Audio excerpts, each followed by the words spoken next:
One that, by the way, Lucian Yuumi, even when it had moved away from being popular, oh, it's Neela. Okay! But, I mean, that was one that T1 would run a lot. But yeah, Neela going to be the option here for the side of T1. So there is a lot of ways. Going to be very free laning phase here as well for the Poppy into the Jax. And that's what they're going to opt into. I like the Aatrox a lot, but the Aatrox is a lot more all-in on we're going to win this game early mid, and then there is no fallback. Whereas the Poppy, I think,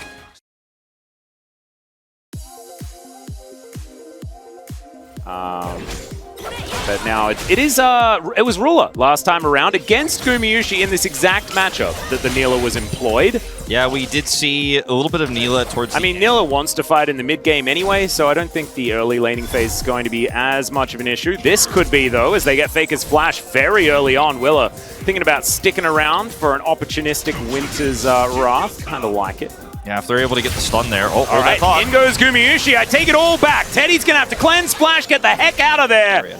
Yeah, not even having a great time here, as we can see, as Ona is going to find Closer, throws his charm away and gets hit by the turret. Like, I don't know how more dead you could be. One of the threats, it was a scary time to go to a replay.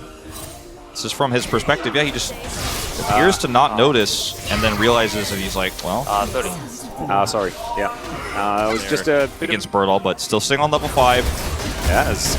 Bertle actually going to ult here as Zeus going to be able to find his ultimate as well. And knowing that they have that level 6 advantage, level 7 in fact, for the bottom lane here of T1, utilizing that passive. 6 is up. I mean, this is an all-in opportunity. Yep, Kyle does have the depth charge as Teddy finally hits his ult. And now can T1 make this one happen? They dive forward. He's just in a bouncy castle, but they're unable to finish him off. Owner is going to be taken down. Carrier is dead as well. It's a double for the Zeri as Gumayusi's still at full health. But it's 2 kills on Teddy! Now it's 25 CS, so you're still not exactly psyched about it. But let's have a look at this one more time as Teddy hits level 6 just before the play. And Nautilus double knockup.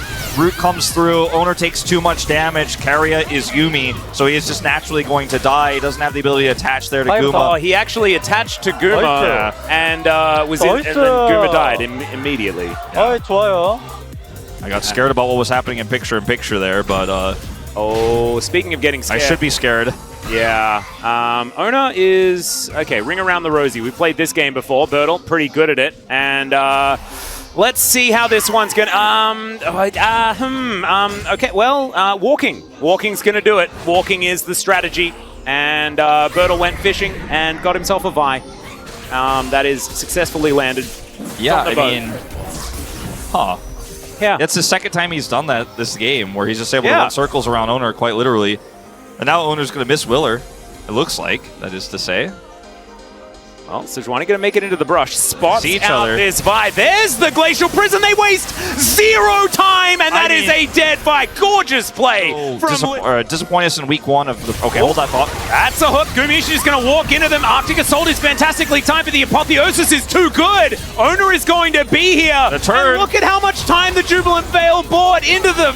Zeri goes the Vi, and yeah, she explodes, but it's her health bar that's going to go down the majority of the way. And T1 situation is working out extraordinarily well for this team thus far. As Zeus gets himself into position. Won't have the heroic charge now as Emperor's Divide is leapt away from, but I don't know whether that is going to be the solution he's looking for. Gets himself the Counter-Strike and leaps away. What is this? Bertle didn't have Flash, and he almost manages to get away. Almost several dire situations, almost a third one here, and you have Willer here, but of course Owner is nearby, and look at how tanky this Neela ends up being. Apotheosis going to help you survive this with the triple, and Owner shows up, flashes in, all you do is point click on the Zeri, and this is a 1 fight. And if you knew the Vi wasn't nearby, I think you'd feel a lot better about this, but committing when Owner's in the vicinity and you have no idea, it's a mistake. 3 players in the top lane. His play was most impressive in that moment. Well, we're going to see a bit of a battle here as Willer is going to be able to take the Rift Herald, but they throw away the Ahri, and now Willer is just dead, donated. Thinking about going over to clear out that ward. That could have been his death as Teddy and Kyle trying to get on in here as Owner once again on a little bit of a mission. He ults, he does get charmed, but there's the slowdown from the Everfrost. There's the flash forward from Bertle as well. They should be able to grab this kill. There it is. They just need to buy more time. It's 1,000 gold, nearly the lead for Guma. Oh, Zeus might face check in here as there it is. Closer now, looking to close in. No pun intended. Lands the charm. There's the teleport. As Faker is going to come through as well. Heroic charge to keep Willa busy. Kyle is definitely the tasty target. Force T1 all to the top side. Now Birdall's playing around bottom side. Will they get a trap here onto Faker? He did not go crown this game. A little bit more vulnerable. Yeah. I don't... Okay. Well, in they go. Closer doesn't quite find the value he's looking for, and that is a two-man Emperor's Divide. Faker now calls in the cavalry as Zeus was teleporting, and they'll get the knock-up. And Faker says, not on my watch, not today. The flash from Zeus. Blast Cone going to get Willa relatively far away. Winter's Wrath, but there is a gameplay button. Okay, Liv Sandbox are going off the deep end of this game. Now going to teleport into this fight. Let's see if we can see a big counter-strike from Birdall. He did not teleport on Division. If there's ever a time to fight, it's with Willa around a Baron. But they don't have Willa, so it's going to be very, very difficult already. Stopwatch has to be used. Into the backline goes Gumayusi, and he just eliminates Teddy. Faker is going to go down, but I think that's a worthy sacrifice here to kill everybody else. You had the opportunity to, instead of trying to trap Faker, push bottom. You pulled everyone T1 top side. Closer also perhaps in a little bit of trouble here. Owner's ult not up yet, but almost. Yep, that is Spirit Rush, so Closer not going to die just yet.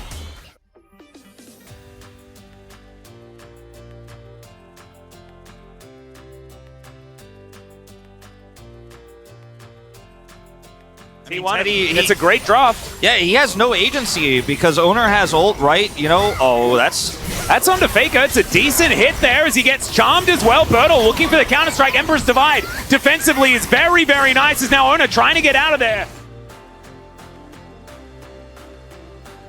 No punish gonna come through. Oh, I say that. Yeah, Faker actually backing a little bit late there as now everybody is rushing after the Pigeon. Will the Azir survive? Has to flash the extendo beam. Willer obviously used his ult. Can he get into range here? I think so. Arctic Assault going to come through here as Shifting Sands. Beautifully done. Faker is going to get to his outer turret. Oh no, the Neil is coming to turn up. Teleport in as well as Faker. He can go home and then teleport back if he'd like to. Everfrost was decent, but I don't know whether this is going to be it. Oh my goodness, the combination of the Apotheosis and the Steadfast Presence is like, I'm going to pull you in, and by the way, you can't get out. And I think really Liv Sandbox in this game tripping over themselves quite a bit in terms of the macro plays and trying to punish in these side lanes is really going to cost them big. I mean, it's costed them the game essentially here already unless we see a miracle. Willer going to be the last to fall here, but look at the push whipping around thing. Oh yeah, I mean there's that. I'm going with Guma myself. Yeah, I think that yeah, that's a nice ultimate that we see just there as Closer is going to get ceased and desisted.